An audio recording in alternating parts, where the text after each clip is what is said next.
Deep social science ক্লাসে তোমাদের সবাইকে স্বাগত জানাই। আশা করি তোমরা সবাই ভালো আছো। আজকের ক্লাসে তোমাদের সঙ্গে আলোচনা করব নাইট্রোজেন চক্র নিয়ে। এর আগে আমি কার্বন চক্র এবং অক্সিজেন চক্র পড়িয়েছি এবং এমসিকিউ প্রশ্নও করিয়েছি। তোমরা যারা দেখোনি তারা চ্যানেলের প্লেলিস্টে গিয়ে দেখে নিও, ঠিক আছে? আমি এই যে টপিকটা আছে, এই টপিকটা যদি কমপ্লিট হয়ে যায় তাহলে আমাদের ফার্স্ট চ্যাপ্টার কমপ্লিট হয়ে যাবে, ঠিক আছে? পরিবেশ বিদ্যার যে প্রথম অধ্যায় সেটা শেষ হয়ে যাবে, তারপরে আমরা দ্বিতীয় অধ্যায়ের পড়াশোনা শুরু করব। তার আগে বলে রাখি যে দ্বিতীয় অধ্যায়ে যে এমসিকিউ প্রশ্ন পরীক্ষায় আসতে পারে সেই ধরনের এমসিকিউ প্রশ্ন আমার করানো হয়ে গেছে, এবার থিওরিটিক্যাল ক্লাস করাবো, ঠিক আছে? দেখো, নাইট্রোজেন নাইট্রোজেন একটা গ্যাসীয় চক্রের অংশ। এই গ্যাসটা বায়ুমণ্ডলের সব থেকে বেশি স্থান জুড়ে আছে, প্রায় 78% বায়ুমণ্ডলে নাইট্রোজেন গ্যাস পাওয়া যায়। এবার এই নাইট্রোজেন গ্যাস আমাদের জন্য যেমন ভীষণ জরুরি, তেমনি আমাদের যে সবুজী উদ্ভিদ আছে তাদের জন্য ভীষণ জরুরি।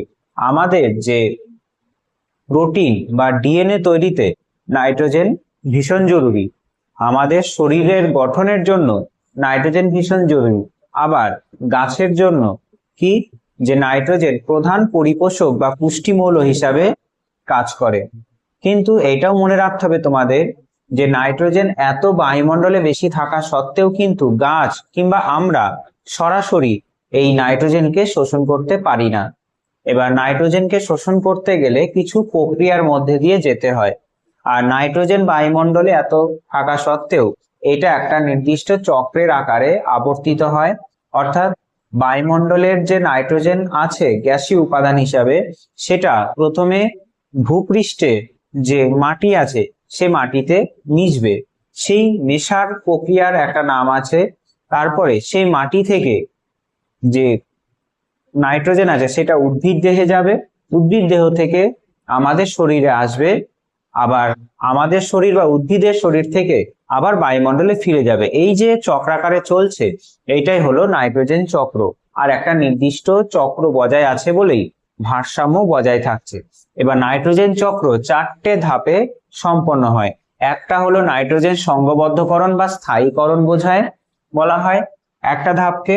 দ্বিতীয় ধাপকে বলা হয় নাইট্রিফিকেশন, তৃতীয় ধাপকে বলা হয় অ্যামোনিফিকেশন, আর চতুর্থ ধাপকে বলা হয় ডিনাইট্রিফিকেশন। এই 4টে ধাপে নাইট্রোজেন চক্র সম্পন্ন হয়। আমরা প্রত্যেকটা ধাপ এক এক করে আলোচনা করব।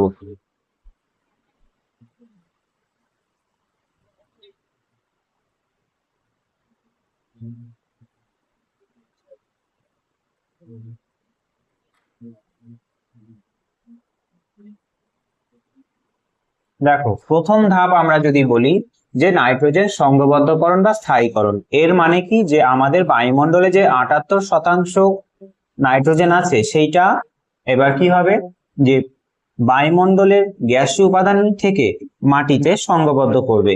এবার এই মাটিতে সংঘবদ্ধ করার ক্ষেত্রে কিছু প্রক্রিয়ার মধ্য দিয়ে যেতে হয়। সেই প্রক্রিয়াগুলো কি? প্রথমে আমরা জানি, আশা করি সবাই জানো, যে আমাদের প্রত্যেকটা যে মটরশুঁটি বা ডাল জাতীয় শস্য বা শিম্বগোত্রীয় উদ্ভিদ আছে তাদের যে শেকড় আছে সেই শেকড় বা রুটসে কিছু ব্যাকটেরিয়া থাকে। সেই ব্যাকটেরিয়াগুলো কি করে, যেমন রাইজোবিয়াম, সেই ব্যাকটেরিয়াগুলো কি করে, যে বাতাসের যে নাইট্রোজেন আছে সেটা বায়ুমণ্ডল থেকে নিয়ে মাটিতে মিশিয়ে দেয়, সেটাকে বলা হয় নাইট্রোজেন ফিক্সেশন। এটা একটা প্রক্রিয়া গেল। দ্বিতীয় প্রক্রিয়া হিসাবে আমরা বলতে পারি, যখন বজ্র বিদ্যুৎ সহ বৃষ্টি হয়, বজ্র বিদ্যুতের সঙ্গেও নাইট্রোজেন জলের সঙ্গে মিশে, বজ্র বিদ্যুৎ যখন হয় তখনও জলের সঙ্গে মিশে নাইট্রোজেন মাটিতে মেশে, ঠিক আছে? আর কি আছে? নীলাভ সবুজ শৈবাল। এই নীলাভ সবুজ শৈবাল ধান ক্ষেতের যে জল আছে সেই জলে থাকে। সেই নীলাভ সবুজ শৈবালগুলোর মধ্যে কে কে আছে? অ্যানাবিনা আছে এবং নষ্টক জাতীয় উদ্ভিদ আছে, ঠিক আছে? তাহলে নাইট্রোজেন ফিক্সেশন করার কটা প্রক্রিয়া বললাম? 3টে। একটা কি, যে আমাদের যে ধান ক্ষেত আছে সে ধান ক্ষেতে হচ্ছে রাইজোবিয়াম ব্যাকটেরিয়া করছে, বিয়াম ব্যাকটেরিয়া। দ্বিতীয় করছে বজ্রবিদ্যুৎ যখন বৃষ্টি হয় তখন বৃষ্টি জলের সঙ্গে নাইট্রোজেন, বাতাসে নাইট্রোজেন মিশে মাটিতে মেশে। আর ধান খেতে যে নষ্টক এবং অ্যানাবিনা জাতীয় নষ্টক অ্যান্ড অ্যানাবিনা জাতীয়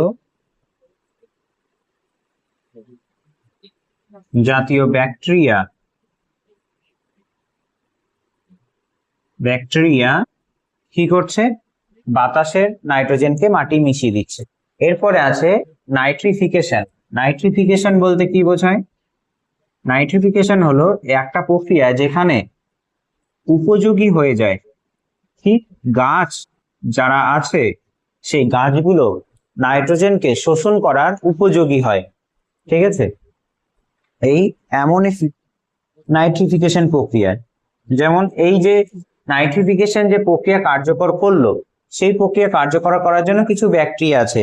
সেই ব্যাকটেরিয়া হলো নাইট্রোব্যাক্টার, একটা হবে নাইট্রোব্যাক্টার, ঠিক আছে, একটা হবে নাইট্রোব্যাক্টার আর একটা হবে নাইট্রোসোমানাস। একটা কি হবে নাইট্রোব্যাক্টার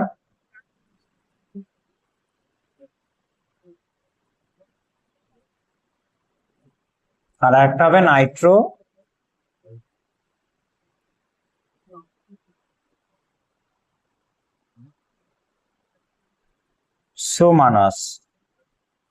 এই দুটো ব্যাকটেরিয়া কি করছে, প্রথমে নাইট্রোজেনকে নাইট্রেটে পরিণত করে। ঠিক আছে, প্রথমে নাইট্রোজেনকে নাইট্রেট যৌগে পরিণত করছে এবং নাইট্রেট যৌগে পরিণত হওয়ার পরে গাছ এই নাইট্রেটকে খুব সহজেই শোষণ করতে পারে। ঠিক আছে, এই নাইট্রোব্যাক্টার এবং নাইট্রোসোমানাস কি করছে, নাইট্রোজেনকে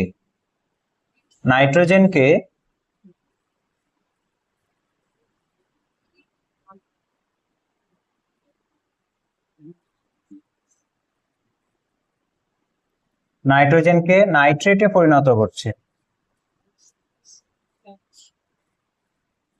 ঠিক আছে, নাইট্রোজেনকে নাইট্রেটে পরিণত করছে আর নাইট্রেটকে গাছ শোষণ করতে পারে, গাছ শোষণ করতে পারে। তাহলে প্রথমে দেখলাম নাইট্রোজেন মাটিতে প্রবেশ করলো, মাটিতে প্রবেশ করার পরে যে প্রক্রিয়া চালু হবে সেটা হলো নাইট্রিফিকেশন, গাছ শোষণ করার উপযোগী করা। এই পদ্ধতিতে হয়, কে করে গাছ উপযোগী করা, নাইট্রোব্যাক্টার এবং নাইট্রোসোমানাস কি করে, নাইট্রোজেন যেটা আছে সেটাকে নাইট্রেটে পরিণত করে এবং গাছ শোষণ করতে যাতে পারে। ঠিক আছে, এরপরে যে প্রক্রিয়া, ঠিক আছে, এরপরে যে প্রক্রিয়া সেটা হলো অ্যামোনিফিকেশন। এবার নাইট্রোজেন তো উদ্ভিদের শোষণ করে নিল, এবার আমাদের শরীরে কি করে যাবে, আমরা যখন উদ্ভিদকে শাকসবজি হিসাবে খাবো তখন খাদ্য শৃঙ্খলের মাধ্যমে আমাদের শরীরেও প্রবেশ করবে। এবার এবার যে নাইট্রোজেন উদ্ভিদ এবং প্রাণীদেহে ঢুকে গেল, প্রবেশ করলো খাদ্য শৃঙ্খলের মাধ্যমে, উদ্ভিদ প্রাণীদেহে এলো এবং উদ্ভিদ দেহ তো এমনিতেই গেছে, তারপরে যখন উদ্ভিদ এবং প্রাণীদেহ মারা যাবে তখন অ্যামোনিফিকেশন প্রক্রিয়াটা চালু হবে। ঠিক আছে, অ্যামোনিফিকেশন প্রক্রিয়া কি হবে, যে যত ধরনের প্রাণীরা নাইট্রোজেন নিয়েছিল এবং উদ্ভিদের শরীরে যা ছিল সেইগুলো মৃত্যুর পর কি হবে, বা আমরা যখন রেচন প্রক্রিয়া কার্যকর করব সেগুলো আবার পুনরায় মাটিতে মিশবে। ঠিক আছে, উদ্ভিদ ও প্রাণীর মৃত্যুর পর সেগুলো আবার পুনরায় মাটিতে মিশবে। ঠিক আছে, সেটা কি কি হতে পারে, যে আমরা মলত্যাগ করছি, তারপর উদ্ভিদ মারা যাচ্ছে, তারপরে আমাদের বিভিন্ন উদ্ভিদ প্রাণী জীবদেহ মারা যাচ্ছে, তারপরে মাটিতে মিশছে। এটা হলো অ্যামোনিফিকেশন, উদ্ভিদ ও প্রাণীর মৃত্যুর পরই শুরু হচ্ছে। এবার এখানেও কিছু ব্যাকটেরিয়া আছে, ঠিক আছে, সেই ব্যাকটেরিয়াগুলো আমরা পরে বলছি। তারপর আছে ডিনাইট্রিফিকেশন। ডিনাইট্রিফিকেশন কি হয়, এইখানে সিউডোমোনাস নামক ব্যাকটেরিয়া, সিউডোমোনাস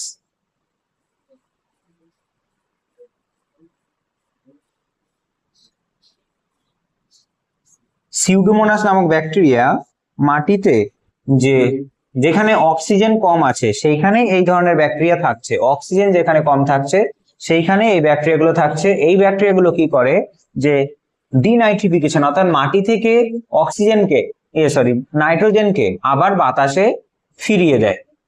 সিউডোমোনাস ব্যাকটেরিয়া মাটির এমন একটা জায়গায় থাকে যেখানে অক্সিজেন কম আছে, ঠিক আছে।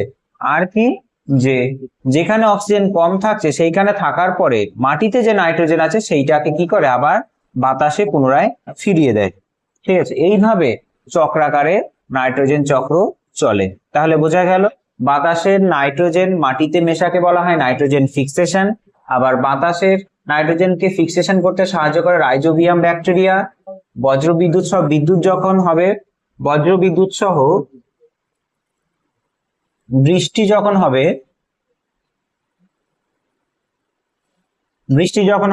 বৃষ্টির জলের সঙ্গেও কিছু নাইট্রোজেন মিশে মাটিতে যাবে। আর নষ্টক অ্যানাবিনা জাতীয় ব্যাকটেরিয়া ধান ক্ষেতের জমিতে থাকছে, তখন কি করছে শৈবালরা নাইট্রোজেনকে বায়ুমণ্ডল থেকে মাটিতে মিশিয়ে দিচ্ছে। তাহলে বোঝা গেল এটা। তারপর আছে নাইট্রিফিকেশন, গাছ শোষণ করার উপযোগী হয়। নাইট্রোব্যাক্টার নাইট্রোসোমোনাস নাইট্রোজেনকে নাইট্রেট যৌগে পরিণত করছে গাছ শোষণ করার জন্য, ঠিক আছে। আর শেষে হচ্ছে অ্যামোনিফিকেশন, উদ্ভিদ প্রাণীর দেহে যে নাইট্রোজেন আছে সেটা মৃত্যুর পর আবার মাটিতে মিশছে। এবার মাটিতে মেশার পরে ডিনাইট্রিফিকেশন হচ্ছে মাটি থেকে আবার বাতাসে ফেরত যাচ্ছে কোন ব্যাকটেরিয়া দ্বারা, সিউডোমোনাস দ্বারা, ঠিক আছে। এইটা হলো টোটাল প্রসেস বা প্রক্রিয়া।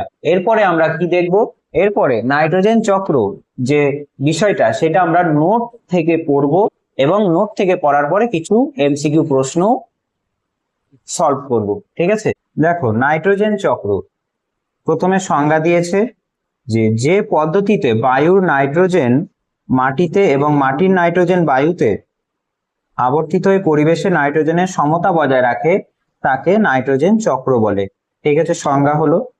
এরপরে নাইট্রোজেনের যে ছবিটা দেখতে পাচ্ছ এটা স্ক্রিনশট নিয়ে নিতে পারো, ঠিক আছে। আমি বড় করছি, এই ছবিটা স্ক্রিনশট নিতে পারো। বেশ, নাইট্রোজেন চক্রায় নাইট্রোজেন যে চক্র চলে সেটার পর্যায়গুলো কটা, 4টে পর্যায়ে হয়ে থাকে। প্রথম পর্যায়ে যেটা কি বললাম, নাইট্রোজেন স্থিতিকরণ বা নাইট্রোজেন ফিক্সেশন। এই পর্যায়ে বায়ুর নাইট্রোজেন মাটিতে মিশবে। যে পদ্ধতিতে বায়ুমণ্ডলের নাইট্রোজেন গ্যাস নাইট্রোজেন ঘটিত যৌগে পরিণত হয় এবং মাটিতে আবদ্ধ হয় তাকে নাইট্রোজেন স্থিতিকরণ বলে। এটি 3 ভাগে ভাগ করা যায়, 3 ভাগে। অর্থাৎ এই যে নাইট্রোজেন ফিক্সেশন যেটা হলো সেটা 3টে প্রক্রিয়ায় ঘটে। এক, বিদ্যুৎ স্ফুরণ ও বৃষ্টিপাত যখন হয় তখন বজ্রপাতের সময় বায়ুমণ্ডলের নাইট্রোজেন অক্সিজেনের সাথে যুক্ত হয়ে নাইট্রিক অক্সাইড তৈরি করে। এটি পুনরায় জারিত হয়ে নাইট্রোজেন পার অক্সাইডে পরিণত হয় এবং বৃষ্টির জলের সাথে মিশে এটা নাইট্রাস ও নাইট্রিক অ্যাসিড রূপে মাটিতে আসে এবং খনিজ লবণের সাথে মিশে নাইট্রেট যৌগে পরিণত হয়। অর্থাৎ তোমাদের পরীক্ষায় দিতে পারে যে নাইট্রোজেন ফিক্সেশনের বিভিন্ন পদ্ধতিগুলি কি কি, অপশনে বা এমসিকিউতে থাকবে, বা নাইট্রোজেন চক্রের এই পর্যায়টাও সাজাতে দিতে পারে, ঠিক আছে, কোনটার পরে কোনটা হয়, বা এই পর্যায়গুলোর বৈশিষ্ট্য কি, অ্যামোনিফিকেশন বলতে কি বোঝায়, ঠিক আছে। তারপরে ডিনাইট্রিফিকেশন মানে কি, এইরকম। তারপরে আর কি দ্বারা হতে পারে নাইট্রোজেন ফিক্সেশন, মাটিতে বসবাসকারী কিছু ব্যাকটেরিয়া যেমন ক্লস্ট্রিডিয়াম, অ্যাজোব্যাক্টার বা রাইজোবিয়াম, ঠিক আছে, এখানে রাইজোবিয়ামও যুক্ত করে নেবে। নীলাভ সবুজ শৈবাল যেমন অ্যানাবিনা নস্টক সরাসরি বায়ু থেকে নাইট্রোজেন শোষণ করে নিজেদের দেহে যৌগ গঠন করে এবং এদের মৃত্যুর পর সেই নাইট্রোজেন কি হয়, মাটিতে মেশে। এরপরে মিথজীবী জীবাণু, যেটা আমি একটু আগে বললাম যে কি বললাম, মিথজীবী জীবাণু হিসাবে রাইজোবিয়াম ব্যাকটেরিয়াকে আমি বেশি প্রেফার করলাম। শিম্বগোত্রীয় উদ্ভিদ যেমন মটর ছোলা মূলে রাইজোবিয়াম নামক ব্যাকটেরিয়ার অর্বুদ তৈরি করে বাস করে এবং বায়ুমণ্ডল থেকে নাইট্রোজেন শোষণ করে মাটিতে আবদ্ধ করে। তাহলে প্রথম পর্যায়ে বোঝা গেল যে পর্যায়ে কি বায়ুমণ্ডলে নাইট্রোজেন মাটিতে মিশছে। দ্বিতীয় পর্যায়ে মাটির নাইট্রোজেন জীবদেহে প্রবেশ করছে, অর্থাৎ মাটিতে যে নাইট্রোজেন মিশলো, আমরা জানি যে সরাসরি আমরা কিন্তু নাইট্রোজেন বাতাস থেকে নিতে পারি না, এমনকি উদ্ভিদও পারে না, আমরাও নিতে পারি না। কারণ আমরা শোষণ কার্যের সময় অক্সিজেন বা অন্যান্য গ্যাস নাকের ভেতরে ঢুকলেও আমরা শুধুমাত্র অক্সিজেনটাই নিতে পারি। দ্বিতীয় পর্যায়ে কি হয়, উদ্ভিদরা মাটি থেকে নাইট্রেট লবণ শোষণ করে প্রোটিন সংশ্লেষ করে এবং প্রাণীরা উদ্ভিজ্জ খাদ্য গ্রহণের মাধ্যমে সেই নাইট্রোজেন নিজেদের দেহে পায়। এটাকে কি বলছে, এটাকে বলছে নাইট্রিফিকেশন। নাইট্রিফিকেশন, ঠিক আছে। নাইট্রিফিকেশন কার দ্বারা হয়, নাইট্রোব্যাক্টার এবং নাইট্রোসোমানোস দ্বারা হয়। উদ্ভিদ শোষণ করছে এবং উদ্ভিদকে খাচ্ছে মানুষ বা বিভিন্ন প্রাণী, সেইভাবে প্রাণী দেহ প্রবেশ করছে। এরপরে তৃতীয় পর্যায়ে কি, অ্যামোনিফিকেশন। এই তৃতীয় পর্যায়ে অ্যামোনিফিকেশনে কি হচ্ছে, যে প্রাণীর রেচন পদার্থ মৃত উদ্ভিদ প্রাণীর দেহ বিয়োজক দ্বারা বিয়োজিত হয়ে প্রথমে অ্যামোনিয়া, পরে নাইট্রেট এবং সবশেষে নাইট্রেট যৌগে পরিণত হয়। ঠিক আছে, প্রাণীর রেচন পদার্থ উদ্ভিদ প্রাণীর দেহাবশে যখন মারা যায় তখন এটা জমা হচ্ছে। এই যে তৃতীয় পর্যায়ে যেটা বললাম সেটা আবার দুটো ভাবে ঘটে। ঠিক আছে, যেটা একটু আগেই বললাম যে অ্যামোনিফিকেশন আর নাইট্রিফিকেশন। তৃতীয় পর্যায়ে যেটা বললাম না, যে উদ্ভিদ প্রাণী, উদ্ভিদ গাছ কি করছে, মাটি থেকে নিচ্ছে নাইট্রোজেন, সেইটা হলো নাইট্রিফিকেশন। আর উদ্ভিদ মারা যাচ্ছে আবার মাটিতে মিশছে, সেটা হলো অ্যামোনিফিকেশন। সেটাকে দুটো পর্যায়ে ভাগ করছি। যে প্রক্রিয়া নাইট্রোজেন যৌগে অ্যামোনিয়ায় রূপান্তরিত হয় তাকে অ্যামোনিফিকেশন বলে। সাহায্যকারী ব্যাকটেরিয়া হিসাবে ব্যাসিলাস মাইকর্ডিস মনে রাখবে, বা এর নামও মনে রাখতে পারো। আর নাইট্রিফিকেশন কি, নাইট্রিফিকেশনে, ঠিক আছে, তাহলে অ্যামোনিফিকেশন কে করলো, অ্যামোনিফিকেশনে ব্যাসিলাস মাইকর্ডিস। এখানে অ্যামোনিফিকেশন লিখবে কি, যে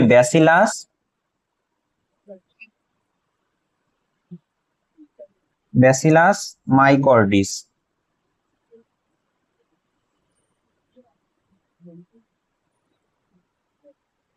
ব্যাকটেরিয়া, ঠিক আছে।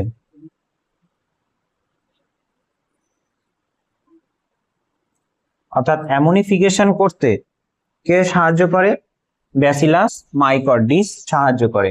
আর নাইট্রিফিকেশন করতে কে সাহায্য করে, নাইট্রিফিকেশন অ্যামোনিয়া থেকে নাইট্রেট এবং নাইট্রেট গঠনের পদ্ধতিকে বলা হয় নাইট্রিফিকেশন। এটা করে নাইট্রোসোমানোস এবং নাইট্রোব্যাক্টার। বোঝা গেছে? বেশ।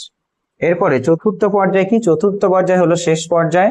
এ সব থেকে কে কাজ করে, কোন ব্যাকটেরিয়া, সিউডোমোনাস। যেখানে অক্সিজেনের অভাব মাটির নিচে সেইখানেই হয়। মাটিতে আবদ্ধ নাইট্রোজেন ঘটিত যৌগ কিছু ব্যাকটেরিয়া মাটির নিচে যেখানে অক্সিজেন কিছু কম থাকে সেখানে কিছু ব্যাকটেরিয়া যেমন সিউডোমোনাস, প্যারাকোক্কাস ক্রিয়ায়, মানে ব্যাকটেরিয়া যে ক্রিয়াকলাপ করে নাইট্রোজেন গ্যাসে রূপান্তরিত হয়ে বায়ুমণ্ডলে ফিরে যায়, এই প্রক্রিয়াকে বলা হয় কি, ডিনাইট্রিফিকেশন। ঠিক আছে, বায়ুমণ্ডলে ফিরে যাওয়াকে বলছে ডিনাইট্রিফিকেশন।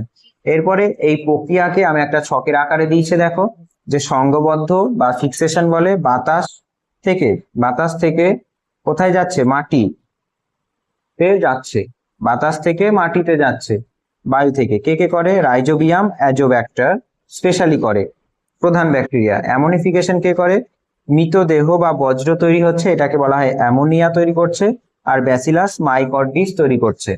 আর নাইট্রিফিকেশন কি, অ্যামোনিয়া থেকে নাইট্রেটে পরিণত হচ্ছে, নাইট্রোসোমানোস এবং নাইট্রোব্যাক্টার হচ্ছে। আর ডিনাইট্রিফিকেশন, নাইট্রেটটা বাতাসে মিশে যাচ্ছে, আর এটা কে করছে, সিউডোমোনাস এবং থায়োব্যাসিলাস।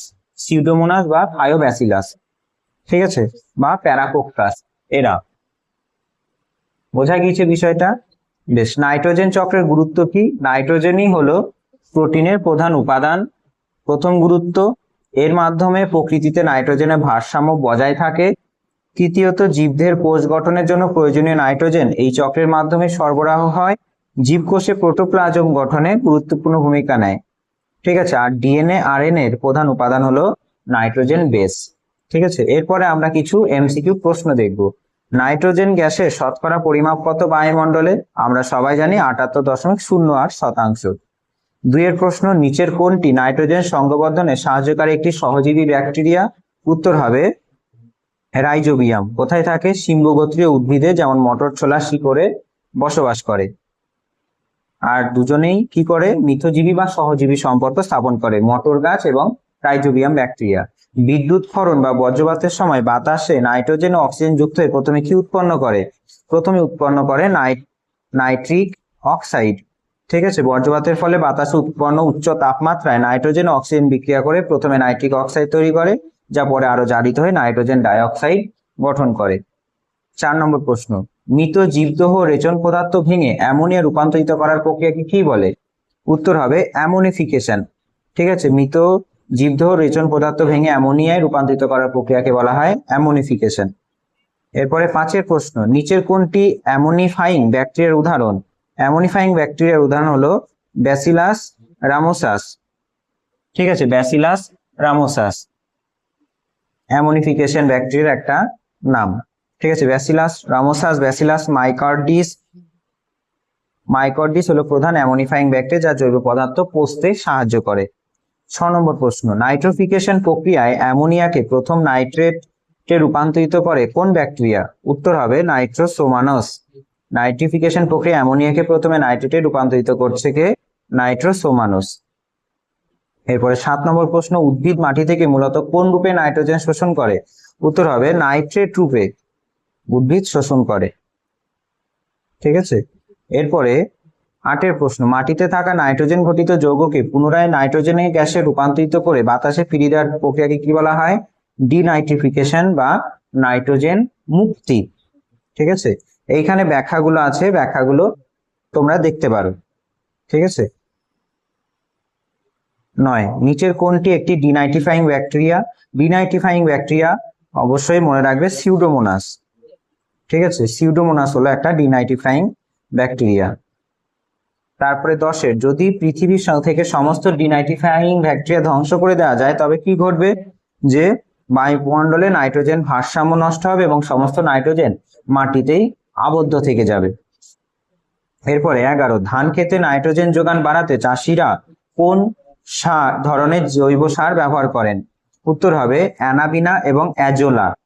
কারণ অ্যানাবিনা হলো এক ধরনের সাইনোব্যাকটেরিয়া নীলাভ সবুজ শৈবাল যা অ্যাজোলা নামক জলজ ফার্নের পাতায় বসবাস করে বাতাস থেকে নাইট্রোজেন সংঘবদ্ধ করতে পারে। এটি ধান খেতে প্রাকৃতিকভাবে নাইট্রোজেনের পরিমাণ বাড়ায়। নিচের কোন রাসায়নিক রূপান্তরটি নাইট্রোব্যাক্টর ব্যাকটেরিয়ার মাধ্যমে সম্পন্ন হয়? গ, নাইট্রাইট থেকে নাইট্রেটে পরিণত হয়। ঠিক আছে, নাইট্রিফিকেশন প্রক্রিয়ার শেষ ধাপে নাইট্রোব্যাক্টর ব্যাকটেরিয়ার মাটির বিষাক্ত নাইট্রেটকে উদ্ভিদের জন্য উপকারী ও গ্রহণযোগ্য নাইট্রেট যৌগে রূপান্তরিত করে। তারপর 13, চা চাষ বা আম্লিক মাটিতে মূলত কোন ধরনের নাইট্রোজেন ঘটিত যৌগ উদ্ভিদের প্রধান উৎস হিসাবে কাজ করে? উত্তর হবে অ্যামোনিয়াম আয়ন। বেশিরভাগ উদ্ভিদ নাইট্রেট গ্রহণ করলেও চা বা ধান গাছের মতো কিছু উদ্ভিদ আম্লিক বা জলমগ্ন মাটিতে নাইট্রেটের চেয়ে অ্যামোনিয়াম আয়ন সরাসরি গ্রহণ করতে বেশি পছন্দ করে। 14, মাটিতে অতিরিক্ত রাসায়নিক সার যেমন ইউরিয়া ব্যবহারের ফলে ডিনাইট্রিফিকেশন প্রক্রিয়া বৃদ্ধি পেলে পরিবেশে কি ক্ষতি হতে পারে? অর্থাৎ ইউরিয়া যদি বেশি ব্যবহার করে তাহলে ডিনাইট্রিফিকেশন বেশি হবে, যার ফলে কি হবে? যে গ্রিন হাউস গ্যাস নাইট্রোজেন অক্সাইডের নির্গমন বৃদ্ধি পাবে। গ্রিন হাউস গ্যাস নাইট্রাস অক্সাইডের নির্গমন বৃদ্ধি পাবে। গ্রিনহাউস গ্যাস নাইট্রাস অক্সাইডের নির্গমন বৃদ্ধি পাবে। ডিনাইট্রিফিকেশন প্রক্রিয়া সম্পূর্ণ না হলে অন্তর্বর্তী উপাদান হিসাবে উপজাত পণ্য হিসাবে নাইট্রাস অক্সাইড উৎপন্ন হয়, যা অত্যন্ত শক্তিশালী গ্রিনহাউস এবং গ্লোবাল ওয়ার্মিং এর জন্য দায়ী। লাস্ট প্রশ্ন আমাদের আজকের জন্য, এবং টোটাল টপিকটা বোঝা হয়ে গেল। লাস্ট প্রশ্ন, ক্লস্ট্রিডিয়াম ব্যাকটেরিয়ার প্রধান বৈশিষ্ট্য কি? ক্লস্ট্রিডিয়াম ব্যাকটেরিয়ার প্রধান বৈশিষ্ট্য এটি একটি স্বাধীনজীবী এবং অবায়ুজীবী নাইট্রোজেন সংঘবদ্ধকারী ব্যাকটেরিয়া। ঠিক আছে, ক্লস্ট্রিডিয়াম মাটিতে কোনো উদ্ভিদ ছাড়াই স্বাধীনভাবে বেঁচে থাকে এবং অক্সিজেনের অনুপস্থিতিতে বাতাস থেকে নাইট্রোজেন শোষণ করে মাটিতে আটকাতে পারে। ঠিক আছে, অর্থাৎ আমাদের এই নাইট্রোজেন চক্র পড়ার সঙ্গে সঙ্গে টোটাল যে ফার্স্ট চ্যাপ্টার পরিবেশবিদ্যা কমপ্লিট হয়ে গেল। এরপরে আমরা চ্যাপ্টার 2 জীববৈচিত্র্য সম্পর্কে পড়ব। ততক্ষণ ভালো থেকো। জয় হিন্দ, জয় ভারত।